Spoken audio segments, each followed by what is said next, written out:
दोस्तों चलिए शुरू करते हैं एक दिल को छू जाने वाली कहानी फंस गई देवरानी। कहानी को शुरू से अंत तक जरूर सुनना। माया ने बोला, बूढ़ऊ तुम यहाँ पर बैठे बैठे काहे खास रहे हो? शर्म नहीं आती? यहाँ सब बहू बेटियाँ हैं, चुपचाप जाकर कमरे में बैठो या किसी कोने में बूढ़ों के साथ बैठो जाकर।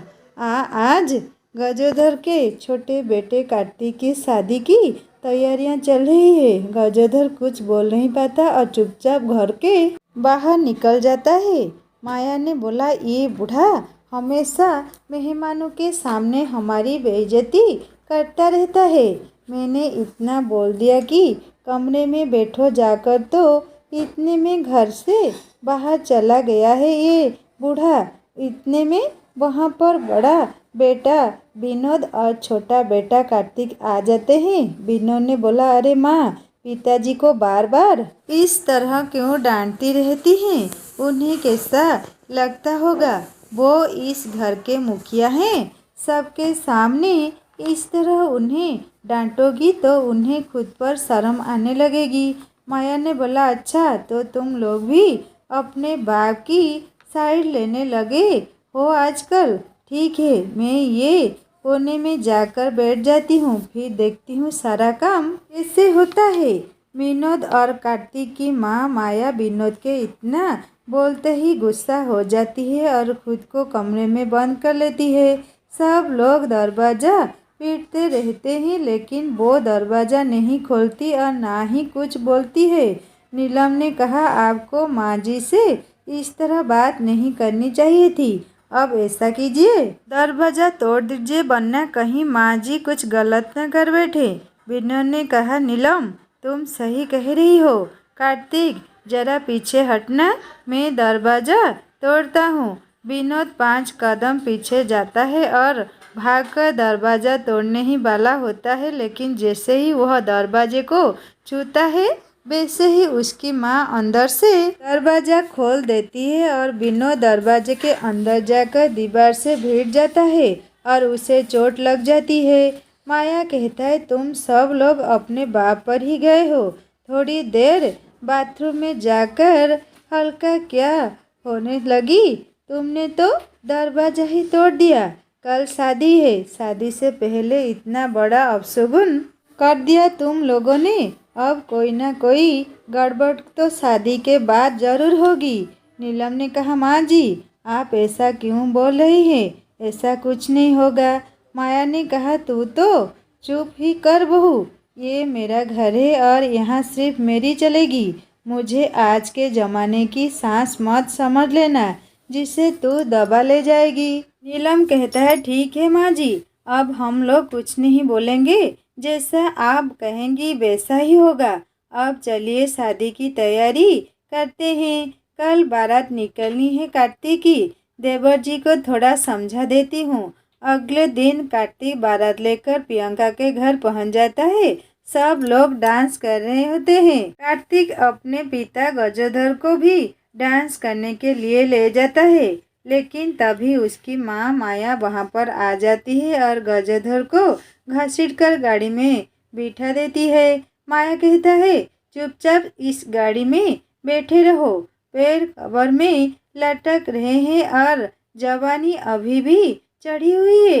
ये कोई उम्र है डांस करने की? गजोधर कहता है, मैं हर बार कोशिश करता हूँ कि मुझसे कोई गलती ना हो, पर पता नहीं कैसे मुझसे हर बार गलती हो जाती है। शादी की सभी परंपराएं आगे बढ़ने लगती है और वरमाला का समय आ जाता है। वरमाला के बाद सभी रिश्तेदार फोटो खिंचवाने के लिए दूल्हा दुल्हन को आशीर्वाद देते हैं। गजोधर को भी कार्तिक स्टेज के ऊपर ले जाता है, लेकिन माया उसे धक्का देकर वहां से भगा देती है। नई नवेली दुल्हन यानी नीलम की देवरानी प्रियंका को ये सब देखकर अच्छा नहीं लगता है। खैर विदाई हो जाती है और प्रियंका अपने ससुराल आ जाती है। कार्तिक, ये तुम्हारे सगे पिताजी है ना? प्रियंका फिर से कहती है, कार्तिक मैं क्या बोल रही हूँ तुम्हें सुना नहीं क्या? ये तुम्हारे सगे पिताजी है ना? कार्तिक कहता है, प्रियंका ये तुम कैसे सवाल कर रही हो? प्रियंका बोला, मैं जब से यहाँ पर आई हूँ, यहाँ तक कि शादी के दिन भी देख रही हूँ कि ससुर जी की बिल्कुल इज्जत नहीं है इस घर में। माँ जी जब देखो तब बहुत बुरी तरीके से उन्हें लताड़ देती है। कार्तिक ने बोला, ये उनका रोज का काम है, धीरे धीरे तुम्हें आदत पड़ जाएगी। प्रियंका ने बोला, मैं ससुर जी से बात करती हूँ। कार्तिक बोला, तुम कुछ ऐसा वैसा मत कहना उनसे, जैसा चल रहा है चलने दो। प्रियंका ने बोला, आप परेशान मत हो, मैं इतनी समझदार हूँ, मैं सब संभाल लूँगी। ना कहकर प्रियंका अपने ससुर गजधर के कमरे में चली जाती है। प्रियंका बोलता है, आप अपने ही घर में इतना सब कुछ क्यों बर्दाश्त करते हो? कुछ ना कुछ करना पड़ेगा, वरना इस तरह का माहौल अच्छा नहीं होता। आने वाले बच्चों पर क्या प्रभाव पड़ेगा? गजधर ने बोला, प्रियंका तुम इन सब चक्करों में मत पड़ो, ये तो मेरा रोज का काम है। प्रियंका और गजधर चुपके बातें कर रहे होते हैं, तभी दूर से माया सब कुछ सुन लेती है और उसके कमरे में आ जाती है। माया बोलता है, ये सब क्या हो रहा है? तुम्हारी जवानी गई नहीं है अभी तक? नई नवेली बहू से अकेले अकेले कमरे में चुपके क्या बातें कर रहे हो? कोई चक्कर चल रहा है क्या? बूढ़ऊ तुमको लेकर तो मैं परेशान हो गई। प्रियंका ने बोला, अरे माँ जी आप तो अंतर्यामी निकली, हम दोनों के बीच चक्कर चल रहा है, ये आपको कैसे पता चला? खैर शाम तक कुछ और भी पता चलने वाला है आपको। इतना कहकर प्रियंका ने अपनी ससुर गजधर को लेकर वहाँ से चली जाती है। तभी प्रियंका एक बार रुकती है और पीछे पलटकर बोलती है, आपको ससुर जी से बहुत ज़्यादा तकलीफ होती है ना, इसीलिए मैं इन्हें लेकर अपनी बुआ के घर जा रही हूँ। यही पास में ही रहती है, इनका भी मन बहल जाएगा और आपको भी थोड़ा सुकून मिल जाएगा। इस तरह से प्रियंका अपने ससुर गजधर को लेकर वहाँ से चली जाती है।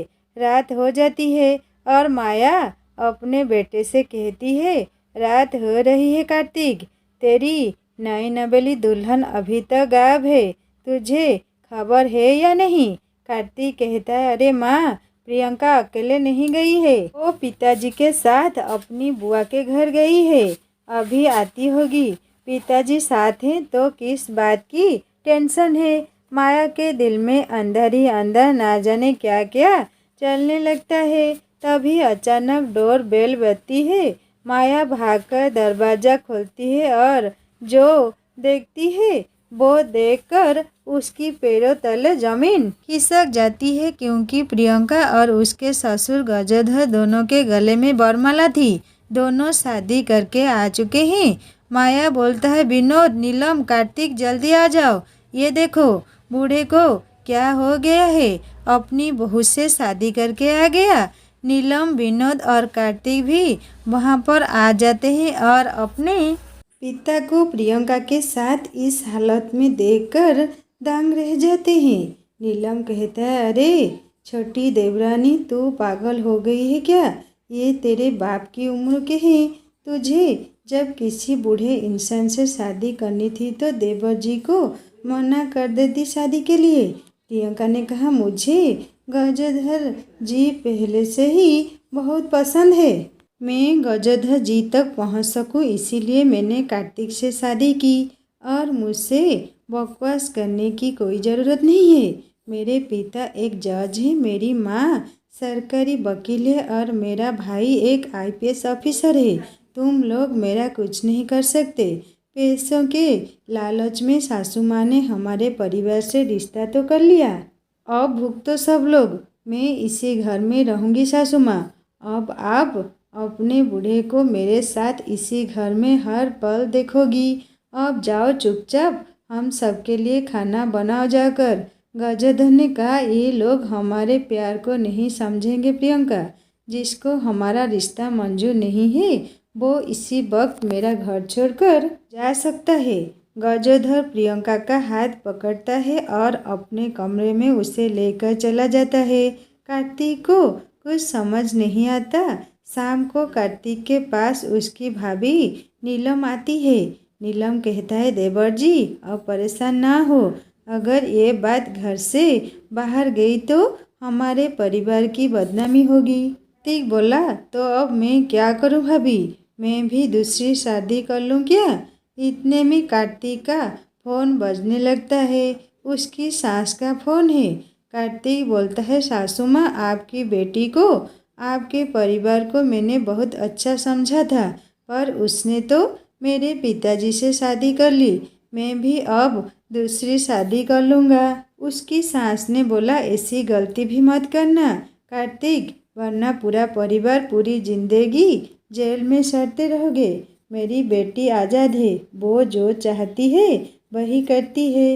इतना कहकर कार्तिक की सास फ़ोन काट देती है। कार्तिक रोने लगता है। कार्तिक बोलता है, मेरी तो जिंदगी बर्बाद हो गई भाभी।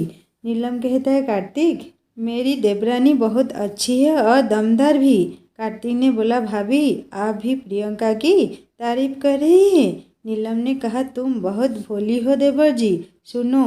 नीलम उसे सारी बात बता देती है। नीलम कहता है, देखो कार्तिक, तुम प्रियंका को गलत मत समझो।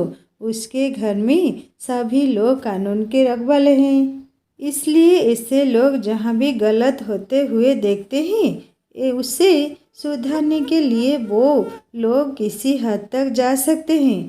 कार्तिक ने बोला, मैं कुछ समझा नहीं भाभी। नीलम ने बोला, मेरी देवरानी जो भी कर रही है मुझे बताने के बाद ही कर रही है। ससुर जी के साथ मिलकर वो सिर्फ शादी का नाटक कर रही है। कार्तिक ये सब सुनकर हैरान हो जाता है। कार्तिक कहता है, नाटक? प्रियंका पिताजी से शादी का नाटक क्यों कर रही है? 1-2 दिन में सब पता चल जाएगा।